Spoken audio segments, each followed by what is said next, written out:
Let's take a look at the market for the BMW M440i Coupe X-Drive. For those that don't know, I'm Craig, and my brother and I built this site because we just got frustrated with how the other sites are set up.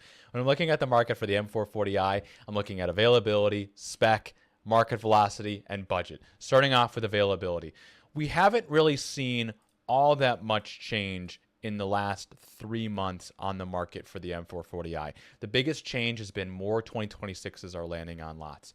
When we look at market velocity against this 3 months ago, a month ago, a week ago, today, especially in the last month, there's not been a lot of change. So if I'm going to budget, I personally, say between 2023 and 2026, if I had new 2026 money, you could call around to a few dozen dealers and see how aggressive they get on price. However, we saw the facelift in 2024. So if you can see the spec, find the spec that you want, and it's a 2024, you could save yourself quite a couple of bucks here and just go with a lightly used one. However, me personally, 2023 is the last model year for physical buttons, and I'm team physical buttons all the way. And also this difference of $7,000 between, say, a 2023 and a 2024, that buys me a heck of a lot of tires. So I'm going with a 2023.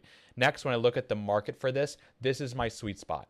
This $45,000 to $48,000 between those at around 20 to 30-ish thousand miles would be where I would start. However, when we talk about spec, be mindful of your spec in respect to how quickly it takes to sell. If I want, say, a black or a gray, it sells pretty quickly. If I want, say, a brown interior, it sells pretty quickly compared to the rest. Just know the spec and the velocity around it so that you can move quickly on these units that are out there. Thanks so much for the comment. I hope this helps.